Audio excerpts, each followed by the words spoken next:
Hello, everyone. Coming to you today, as usual, from Arizona, USA.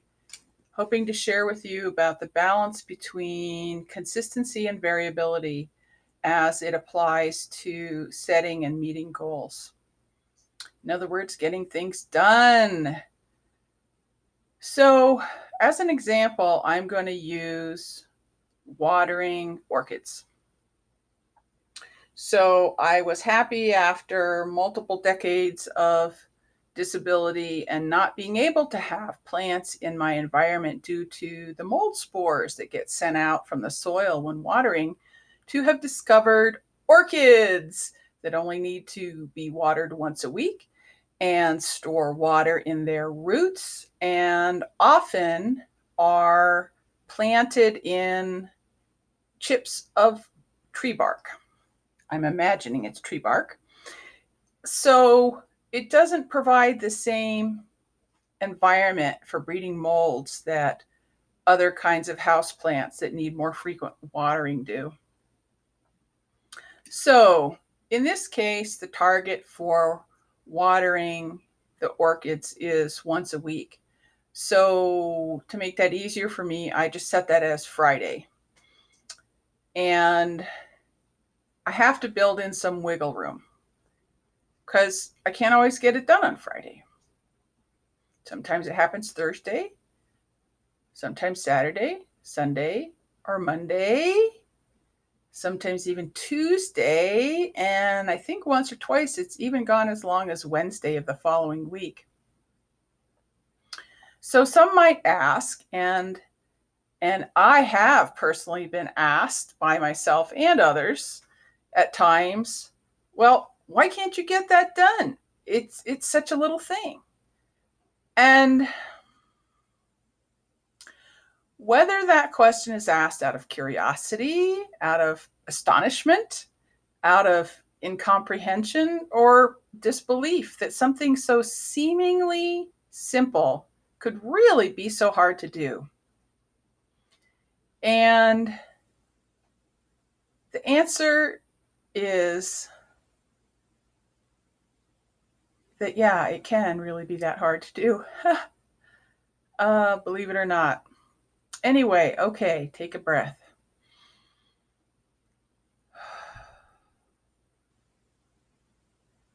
So, is it really only one small thing? Well, in an objective sense, yes, it's one small thing, this discrete thing. And also, it can be like the concept of the straw that broke the camel's back, or a similar saying I've heard from French. In French, I don't know if it's from France or simply Quebec, Canada, in the French speaking population there. The drop of water that overflowed the vase. I like that one better because it's it's less has less violent connotation to it. Anyway, so while one straw or one drop of water by itself is a small thing, the larger picture is that it's one small thing on top of many other small things added to uh, perhaps a bunch of medium, large, and maybe even some impossible things. So it has to be viewed in context of the larger situation. So, in part, it comes down to the resources budget. How much energy do I have in my budget? How much mental focus, attention, and concentration is there?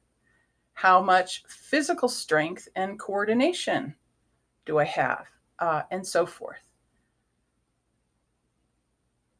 When the abundance of such resources is low, or even below some theoretical poverty level threshold, where, when, and how do I or any of us choose to expend these resources or conserve them? Part of the equation is knowing what needs are in play this particular hour or day or week, and deciding which of those needs I want to try to apply these resources toward. Now, I found in practice that prioritizing is a very important strategy.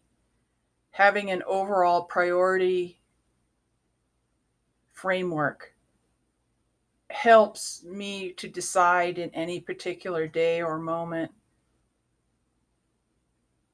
where to put those resources.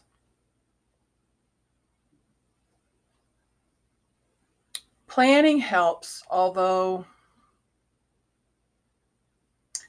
just just like a lot of other strategies, once once I got to the level of catastrophic chronic illness, I really have had to reinvent a lot of these strategies to a greater degree than I did when I had a higher level of functioning within being totally and permanently disabled.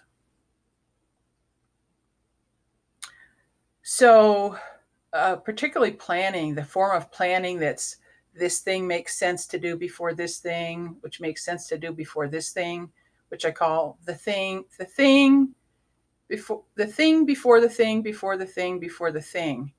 Um, I've talked with folks who can get exhausted simply thinking about all those steps that need to be done before the thing that I want to get done or needs to get done can be done. So, using a strictly cognitively, rationally logical step work, stepwise planning process, first of all, isn't always necessarily possible. Most of the time, I don't have the brains, the cognition to plan it all out. And that, let alone trying to being able to enact them in those steps in that way. So, so taking the approach of chipping away at it helps. Anyway, I'm getting off topic here. Thank goodness I have a few written notes upon which to draw. So here we go. Back to the orchids. Oh, show and tell time. Okay, so here we go. This is my newest Green Life Companion. You can see it's a little bit, I'll put it down. It's a little bit tilted. It did not come that way from the store, but it's still fairly pretty, aesthetically speaking.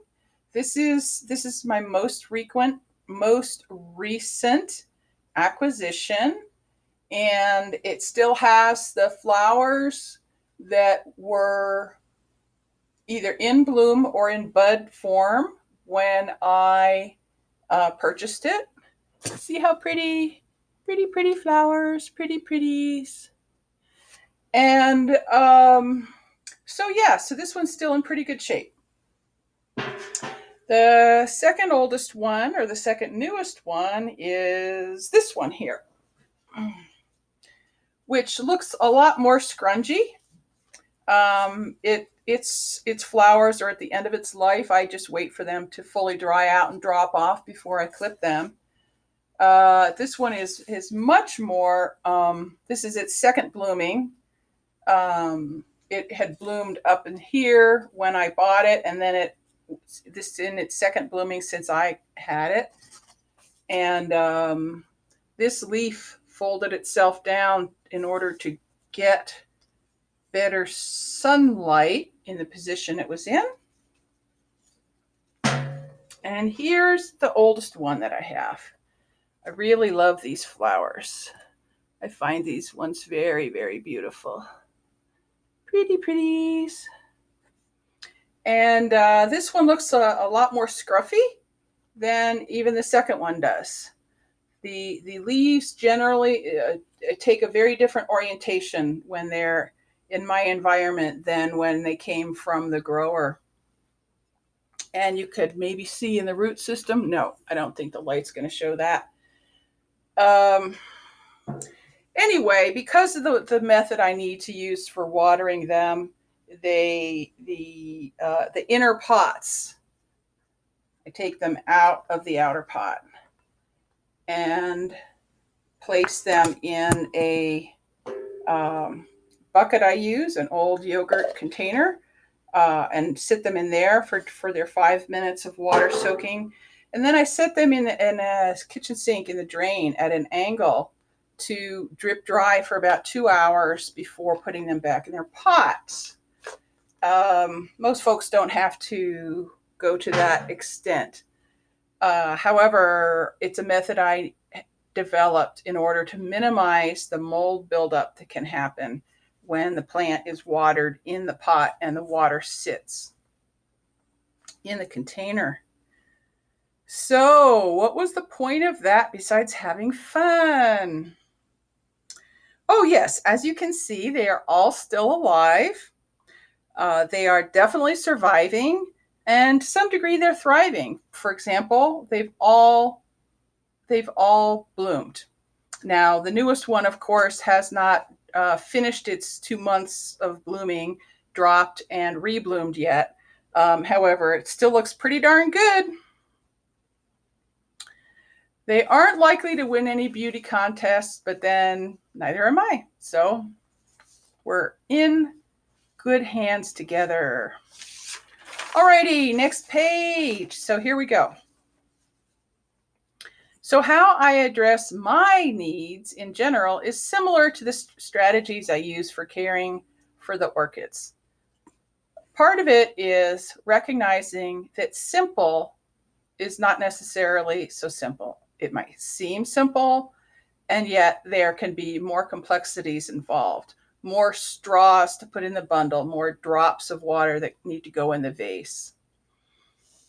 So with the orchids, simply watering them, if I had the health, the capacity that I did when I was younger, I would simply once a week pour whatever amount of water was into the vase. Or I would have soaked them, emptied the water, and plopped it right in the vase, even with allowing it to drip water down into the bottom. My current health doesn't allow that. So what ends up happening is I had to develop this much more elaborate process of simply getting them watered in a way that doesn't create more health problems for me. So there's a lot more time, attention, energy that gets used up for that. And I haven't even discussed what I have to do to clean out the sink and the bucket underneath the sink, because that particular sink drips, and the cleaning up after the whole watering process has been taken care of. So it can take parts of an entire day for that process to happen, because it takes about 2 hours for the water to sufficiently drip out of the bottom of those orchid containers, and there are 3 of them. So even while I water them one after the other, they have to drain one at a time, drain more fully one at a time. So what may seem simple on the surface is not necessarily simple once you get down to the detail level. A second strategy is a slogan I found in a recovery group. Done is good enough. So regardless of whatever day it happens on, getting the orchids watered before they have wilted to the point of being overstressed from dehydration has to be good enough.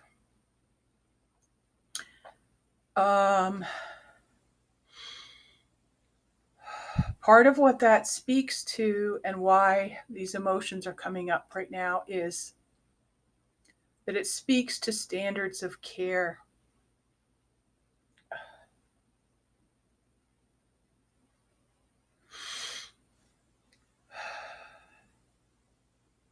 Taking care of some green life companions is about my speed.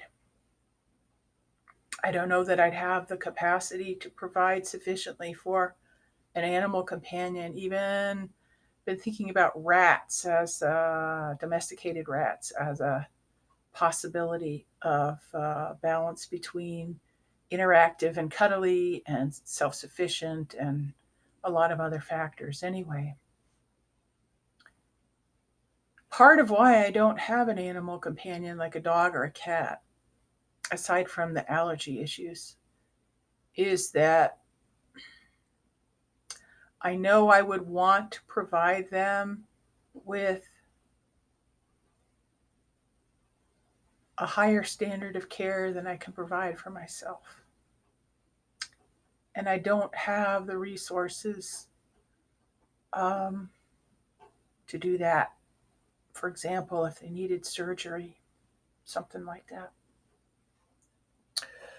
When I was a kid, I don't remember pets getting surgery.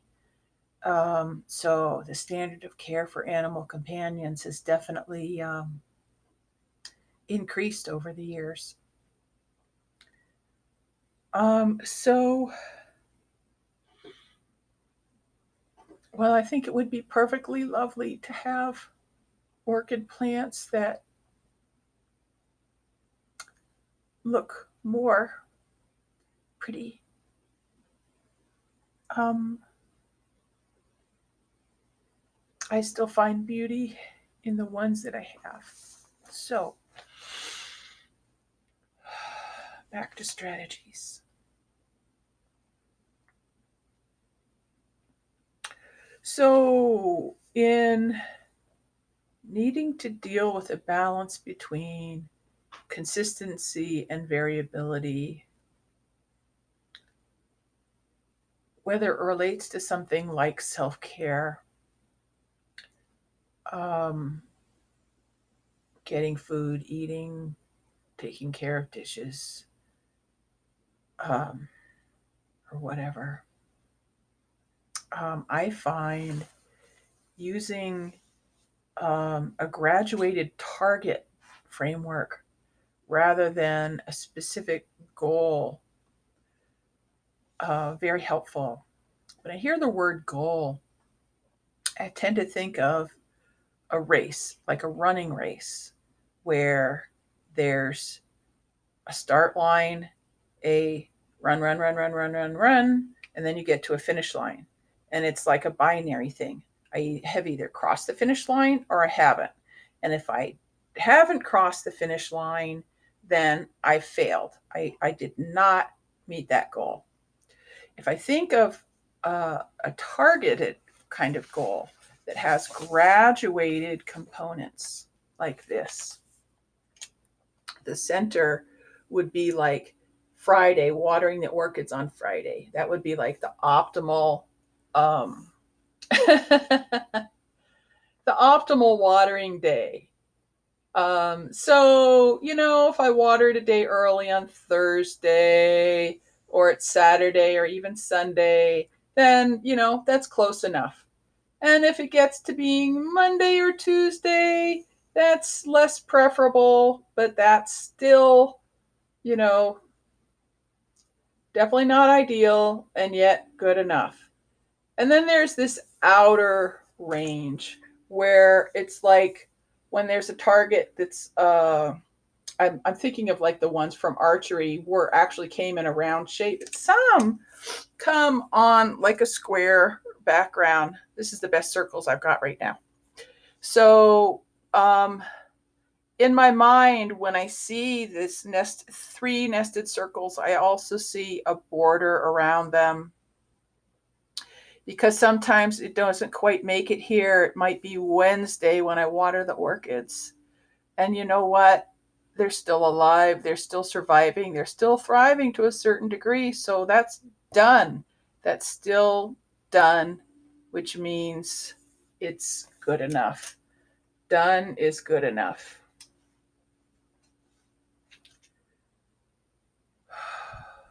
So part of how I use this target framework is um, Oh, maybe I need to save that for a different video. We're getting long on the time here. All right. Well, hopefully that was helpful. And I wish you a well. Thank you very much for watching. Please feel free to add your comments below. And one of these days, I'm planning to put up a suggestion box so people can ask for topics or elaborations on different points that they would like more information on. Alrighty, take care. Be well. Bye for now.